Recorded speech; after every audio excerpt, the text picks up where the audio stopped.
बनास आज निर्वाचन रे कोडाल पंचायत रे हेतिबा जो हिंसा ए हिंसा को भारतीय जनता पार्टी दृढ़ निंदा करुछि किंतु बड़ दुखर कथा 2014 निर्वाचन 2017 निर्वाचन 2019 निर्वाचन रे बारंबार हिंसा हेतिले मध्य आमे गला निर्वाचन पूर्व जिलापाल को एवं एसपी को एक लिखित देइथिलु जे भारतीय एई बूथ मानकरे बड़रा बूथ अडाल बूथ एवं आपणकर सरिकिया बूथ ये जो बूथ मानकरे हिंसा हबार संभावना अच्छी बोली लिखि देथिलु किंतु कौन से कार्यानुष्ठान हो पाला नहीं एभली कि केते गुडे बूथ रे दुई दुईटी कनेक्शन देखा मिलला किंतु कौन से कार्यानुष्ठान सरकार प्रशासन तरफ करागला नहीं विधायक जो हिंसा सेठी करूचंती ए हिंसा को आमे तीव्र निंदा करूछु एवं सेठी तहसीलदार को माड़ हवा कथा किंबा जो मीडिया बंधु मान जो आक्रमण कर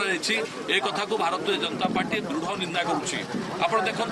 गड़सानपुर पंचायत 20टी बूथ गड़सानपुर पंचायत हूँ मोर बूथ 20टी बूथ रे कौन गोटे जगह एभली हिंसा देखा मिल ना किंतु बडाल पंचायत हूँ विधायक निज पंचायत सेठी 5टी बूथ रे एभली भाव हिंसा हिंसा को भारतीय जनता पार्टी दृढ़ निंदा करुच्ची एवं विधायक हिंसात्मक राजनीति को भारतीय जनता पार्टी सत्यवादी निर्वाचन मंडल साधारण भोटर दृढ़ निंदा करुछन।